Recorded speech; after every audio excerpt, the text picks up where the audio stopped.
Con dos de ellas se cubrían el rostro, con dos se cubrían los pies, y con dos volaban. Y se decía el uno al otro: Santo, Santo, Santo es el Señor Todopoderoso. Toda la tierra está llena. Al sonido de sus voces se estremecieron los umbrales de las puertas y el templo se llenó de humo. Entonces grité: ay de mí, que estoy perdido. Soy un hombre de labios impuros y vivo en medio de un pueblo de labios blasfemos. Y no obstante, mis ojos han visto al Rey, el Señor Todopoderoso. Interesante esto. Recuerde, estamos hablando del llamado de Dios. Y hemos traído la historia de cómo Dios llamó a los discípulos en un momento en el cual básicamente ellos no tenían nada. Sus redes estaban rotas, sus redes estaban limpias, y Dios los llama para ser ministros de su santo evangelio. Recuerda eso. Recuerda que hablamos de Usías, que era un rey que comenzó bien, pero terminó mal por causa de su rebelión y su orgullo a la corrección de Dios. Cuando este hombre muere, leproso y apartado de la comunión con Dios, habla Isaías en el capítulo 6, que cuando él muere, él se va al templo en ese año, en el año que murió Usías. Isaías se va al templo buscando consuelo, buscando refugio, buscando una respuesta. ¿Por qué? Porque Usías era primo del rey Usías. Usías era primo de Isaías. Es decir, que el papá de Usías era hermano del papá de Isaías. Espero que usted pueda comprenderme esto. Ellos son primos. Isaías come de la mesa del hijo del rey.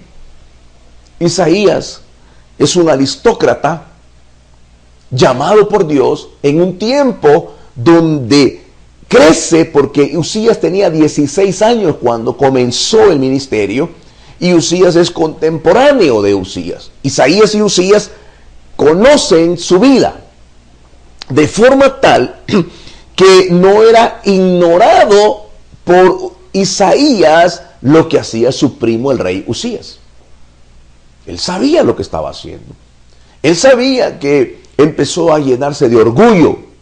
Él sabía que había sido el juicio de Dios había caído sobre este rey por causa de su orgullo, y que la lepra lo había tocado y le había golpeado la frente. Isaías lo veía. Isaías lo vio apartado de Dios y nunca lo exhortó. Nunca. No dice la Escritura que Isaías llegó y le proclamó el evangelio, le exhortó su vida que él había tenido. No le dijo nada. Así es que cuando Usías muere, la condición de comodidad que tenía Isaías ahora se ha perdido. Ya no es el control y la comida que tenía él en el palacio. Ahora él va a buscar consuelo. Él se acerca al templo. Él se da cuenta ahora que no está asegurado con su primo. Y entonces, en esa búsqueda, en esa acción de irse al templo, lo que se encuentra Isaías es algo que le impacta. Dice la Biblia que vio al Señor excelso y sublime en el trono de gracia. Él fue al templo buscando consuelo en un tiempo de angustia, en un tiempo de confusión. Pero, ¿qué fue lo que él halló? ¿Con qué se encontró en ese templo? Él vio algo más de lo que él andaba buscando. Él se dio cuenta que la majestad del trono de Dios vino.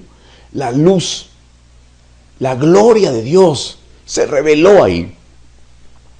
Y él empieza a caer en un estado de shock.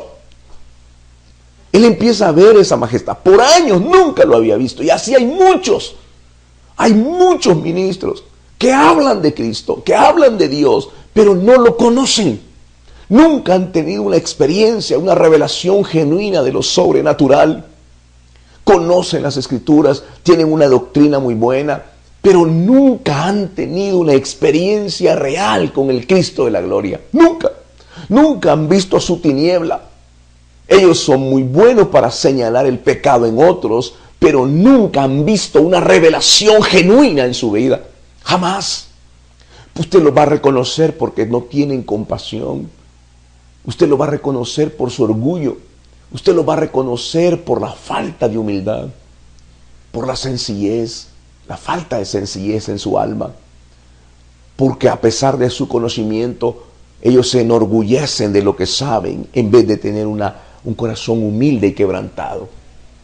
Porque nunca, jamás han visto la gloria de Dios. No la han visto. Hablan de la gloria de Dios, pero nunca han experimentado. Un llamado de Dios no es algo que se alcanza en las aulas. No es algo que se alcanza sentado escuchando en una iglesia. Un llamado de Dios no tiene que ver con que un pastor te dijo a ti que tú fuiste llamado. No, un llamado de Dios es entre Dios y ti personalmente. Isaías se da cuenta que su apoyo, su sostén se murió. Su primo Usías se murió y él nunca le reprendió su pecado. Y así hay muchos el día de hoy. Pastores que no se atreven a predicar contra el pecado porque esa es la fuente de sus ingresos. Si él predica contra el pecado, la gente va a salir y se va a llevar el dinero también. Entonces son temerosos y lo que buscan es entretener a la gente en vez de exhortar a la gente. Entonces cuando Isaías se presenta al templo y se arrodilla buscando un consuelo, buscando ayuda, buscando auxilio, él llegó con una actitud: Señor, te necesito. Y entonces se abre algo glorioso. Entonces, ¿qué fue lo que ocurrió? Esa luz preciosa expuso sus tinieblas. Entonces ve a los serafines que están cubiertos con alas. Dice la Escritura, dice que estos serafines, cada uno de los cuales tenía 6 alas, con 2 se cubrían el rostro, con 2 se cubrían los pies y con 2 volaban. Eran tan humildes, no estaban exhibiéndose, sino que se cubrían. Serafines se cubrían en el trono. Ahora no, nosotros nos exhibimos. Es que cosa más interesante. Ahora queremos que la gente vea nuestra portada en el libro.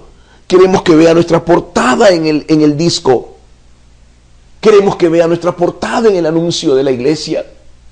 Pero los serafines son humildes, están cubriendo su rostro, se cubren sus piernas, con 2 vuelan y dicen: Santo, santo, santo.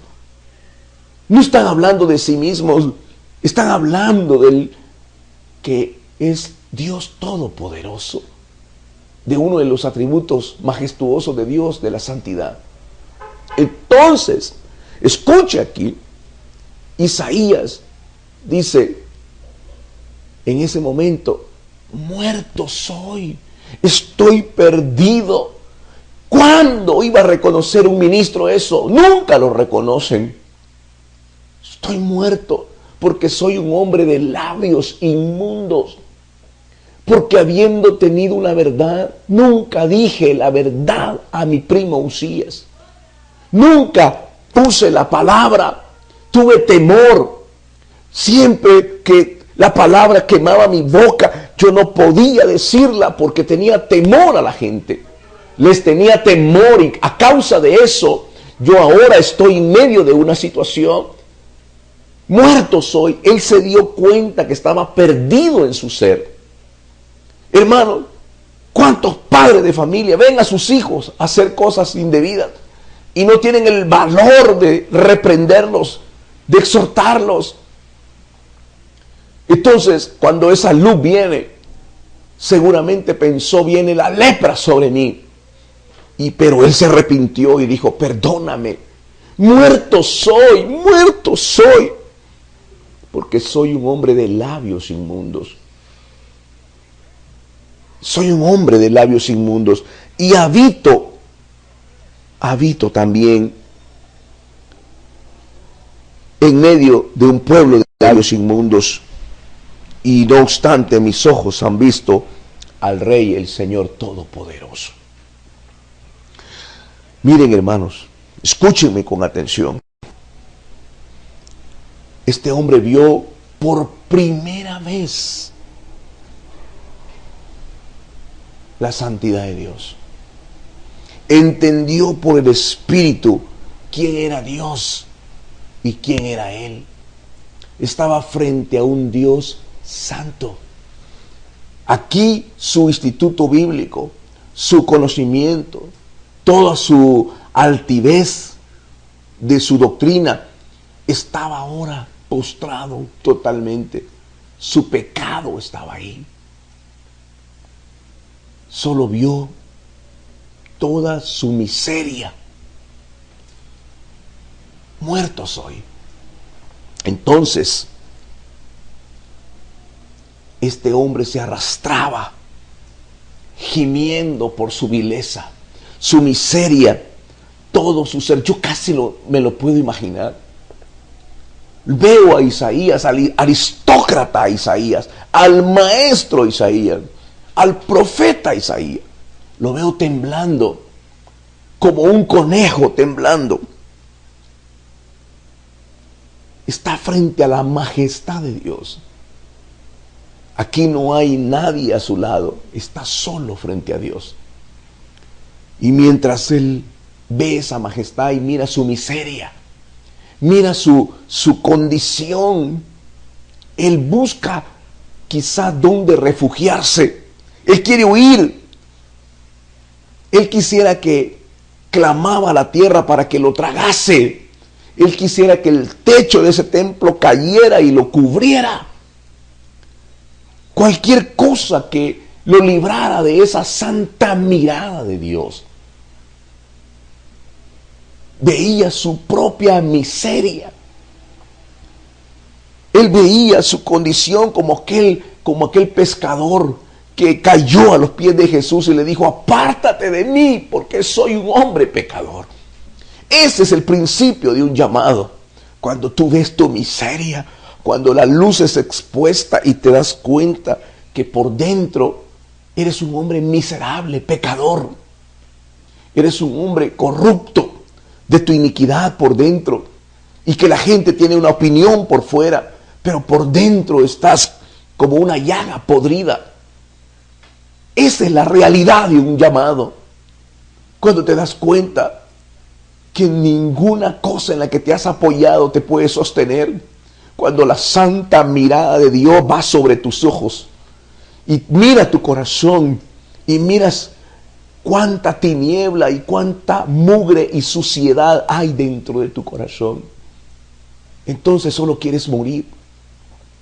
Ahí en ese momento él no tenía hojas como Adán tuvo hojas de higuera para cubrirse. No habían hojas, él quería hojas para taparse. No había una Eva que pudiera consolarlo. Era una angustia total de su alma corrupta. Su iniquidad, su corazón estaba desgarrado en pedazos por haber deshonrado a Dios. La culpa, la miseria, la iniquidad brotaba de sus labios. Empezó a darse cuenta que su justicia, no había excusa, no había manera de poder justificar su pecado. Estaba frente a una condición real. La luz estaba exponiendo sus tinieblas adentro de su vida. Eso es lo que veía de él. Él quería huir. Él quería esconderse. Él quería apartarse de la realidad. Él dice, ay de mí que estoy perdido. Soy un hombre de labios impuros y vivo en medio de un pueblo de labios blasfemos, y no obstante mis ojos han visto al Rey, el Señor Todopoderoso. sin esa experiencia,